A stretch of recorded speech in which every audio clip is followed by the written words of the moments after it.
What if डांजो never exist in Naruto? डांजो जिसको 99.9% लोग hate करते हैं और मैं भी उनमें से एक ही हूँ। डांजो नारुतो में बस एक ऐसा विलन है जिसका कोई भी लवर नहीं है, बट हेटर्स तो है ना। एक मिनट में डांजो की बात कर रहा हूँ। इसकी में एक बहुत ज्यादा भड़वा और हरामखोर इंसान था डांजो। इसने यार अपने इताची की लाइफ खराब कर दी, इसने शिसुई को मार दिया। इसने यार अपने नारुतो के लाइफ नर्क बना दिया। विलेजर को बता दिया कि नारुतो एक कुरामा का जिंजुरिकी और इसका बाप। बट व्हाट इफ ये मादरचोद इंसान कभी पैदा ही ना होता तो? आई मीन भड़ो Danzo never exist in Naruto. तो इंट्रो मेरे एल पे। डांजो एक ऐसा निंजा था जिसके पास एक टेक्निक थी जो पूरे नारुतो और उसमें किसकी भी पास नहीं थी, आग लगाने की Ninja technique, just like your पड़ोस वाली आंटी। अगर कभी भड़ो डांजो पैदा ही नहीं होता तो यही को भी नहीं मरता, क्योंकि भड़ो डांजो ने हांजो को बताया कि आकात्सुकी उसके लिए आगे जाके दिक्कत दे सकती है। हांजो को कोई भी इंटेंशन नहीं था आकात्सुकी को खत्म करने का, और स्टार्टिंग में वो तो अप्रिशिएट कर रहा था कि ये लोग अच्छा काम कर रहे हैं, अच्छा है सबके लिए, और शायद आगे जाके हांजो आकात्सुकी के साथ पार्टनरशिप भी कर लेता अगर ये भड़ो डांजो नहीं रहता तो। हांजो ने भेजा झूठा लेटर ऑफ पार्टनरशिप टू याहिको और कहने लगा कि हम आकात्सुकी के साथ हाथ मिला लेंगे। बट उसने तो पहले कोनांगो किडनैप कर रखा था,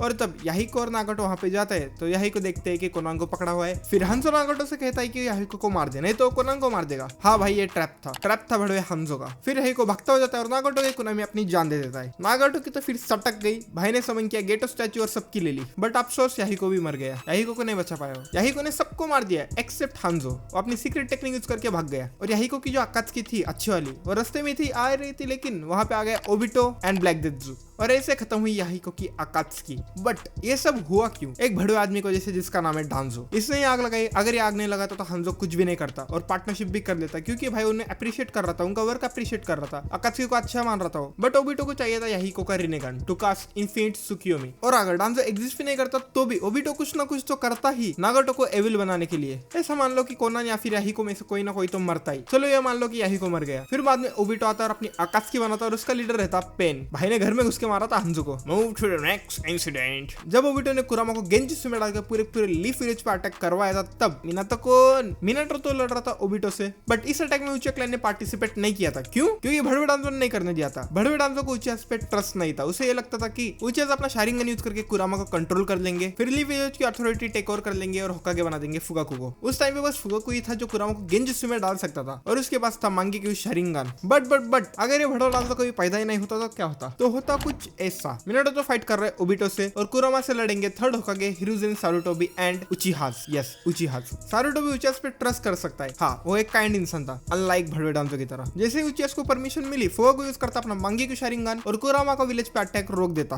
फिर अपना yellow flash of the leaf Minato आता। ओबिटो के ये बहुत गंदा वाला रसिंगन पड़ा था ओबिटो को। ये देने के बाद अपना yellow flash of the leaf वापस से लीफ आता। अब यहाँ पे बहुत सारी पॉसिबिलिटी है कि मिनाटो अब क्या करेगा। देखो, आधा कुरामा तो कुशिना के अंदर सील करना ही पड़ेगा, क्योंकि कुशिना ये कुरामा की जिंजुरिकी है, और अगर उसके अंदर कुरामा नहीं रहा तो दीदी मर जाएगी। और मैं आधा कुरामा क्यों कह रहा है कुशिना के अंदर डालने, पूरा क्यों नहीं? क्योंकि इस टाइम पे कुशिना बहुत ज्यादा वीक थी और उसके पास इतनी पावर नहीं थी कि पूरे कुरामा को कंट्रोल कर पाए, इसलिए मैं बोल रहा हूँ आधा कुरामा। ठीक है, आधा कुरामा तो चला गया कुशिना के अंदर, आधे का क्या? अब आधा कुरामा खुद मिनाटो अपने अंदर भी सील कर सकता है, but bro did not have that much chakra reserve. तो ये मान लो कि आधा कुरामा मिनाटो नारुतो के अंदर सील कर देगा। हाँ, मुझे पता है कि मिनाटो और कुशिना ये नहीं चाहेंगे कि उनका बेटा कुरामा का जिंजुरिकी बने, क्योंकि उन्हें पता है कि एक जिंजुरिकी को कितनी तकलीफ होती है, और उनके बेटे को तो ऑब्वियसली वो तकलीफ नहीं देना चाहेंगे। But let's be fair, to be honest, मैं यही चाहता हूं कि नारुतो के अंदर आधा कुरामा सील हो, नहीं तो नारुतो बहुत ज्यादा वीक हो जाएगा। तो ये मान लो कि हाफ कुरामा नारुतो के अंदर सील हो गया है, और हाँ भाई, मिनाटो जिंदा रहेगा, मिनाटो नहीं मरेगा इस बार। यस, मिनाटो जिंदा है, और शायद नारुतो को और एक भाई या बहन मिल जाए।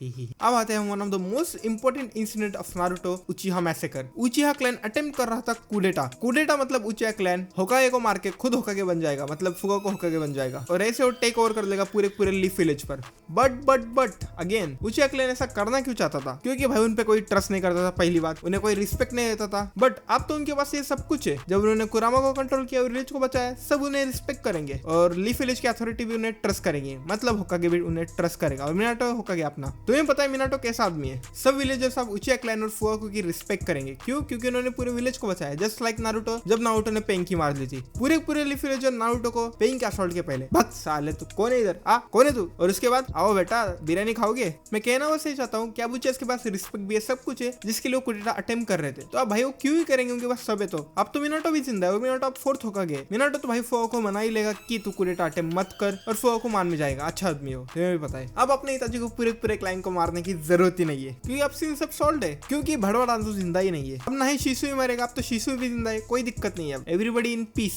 क्योंकि अगेन भाई भड़वा डांजो जिंदा ही नहीं है शिसुई की आई लेने के लिए। मैं तो कह रहा हूँ शिसुई तू इसे ऐसे गेंजुत्सु में डालता कि ये साला सुसाइड ही कर लेता। अब इताची और शिसुई साथ में बड़े होंगे और सासुके को ट्रेन करेंगे फुगाकू, इताची, शिसुई जैसे बंदे। मतलब बंदा तो स्ट्रॉन्ग रहेगा, लेकिन अब सासुके के पास वो हेट्रेट नहीं रहेगा। और नारुतो को ट्रेन करेंगे जिराई सेंसेई, मिनाटो, कुशिना एंड ककाशी। और भाई नारुतो को सब कहते हैं यंग लॉर्ड। अब भाई नारुतो की लाइफ बहुत बढ़िया चलेगी। नारुतो कोई भी विलेजर हेट नहीं करेगा, क्योंकि अब भड़वा डांजो जिंदा ही नहीं है सबको बताने के लिए कि नारुतो ही कुरामा का जिंजुरी है। और चलो ये मान भी लो कि विलेजर को पता चल गया कि नारुतो ही कुरामा का जिंजुरी है, फिर भी भाई वो नारुतो को हेट नहीं करेंगे, क्योंकि मिनाटो ने अपने बेटे को सैक्रिफाइस किया है। ऐसा माना जाएगा कि होकागे ने अपने बेटे को सैक्रिफाइस कर दिया विलेज को बचाने के लिए, तो फिर अब उनके लिए तो रिस्पेक्ट रहेगी। और भाई अब नारुतो सीखेगा Rasengan, massive Rasengan, Rasen Shuriken, flying Raijin jutsu, Uzumaki clan sealing jutsu. But Naruto के पास अपना लेजेंडरी टोक्नो जुत्सु नहीं रहेगा, क्योंकि अब उसे इतना पेन ही नहीं झेलना पड़ा। अब इताची के पास मांगेकू शारिंगन भी नहीं रहेगा, क्योंकि अब शिसुई जिंदा है। So no Tsukuyomi, no Amaterasu, no Susanoo, no Totsuka blade, no Yata mirror. तो ये कुछ इवेंट है जिनमें भड़वा डांजो अगर एग्जिस्ट नहीं करता तो ऐसा होता। भग साले ने सबकी जिंदगी बर्बाद कर दी, बट इसने सबको पावरफुल भी बनाया। अगर डांजो नहीं रहता तो सब इतने पावरफुल भी नहीं रहते। नारुतो में सिंपल सा रूल है, जिसको जितना पेन मिला इतना वो स्ट्रॉन्गर रहेगा। For example Nagato, Yahiko, Sasuke and Itachi. लेकिन फिर भी डांजो एक ऐसा भड़वा इंसान था जो पावर के लिए कुछ भी कर सकता था। उसने पावर के लिए अपनी शिसुई की आई ले ली। अगर इसे कोई कह देता जा इसे गोक गोक कर तुझे पावर मिलेगी, या वो भी कर देता। हाँ ये इतना भड़वा है। मैं एक बार और कहूंगा, डांजो एक ऐसा आदमी था जो पावर के लिए कुछ भी कर सकता था, उसे बस पावर चाहिए थी। And I am still hate him. तो ये नेक्स्ट वीडियो में बोलेगा कैसा है। Bye bye.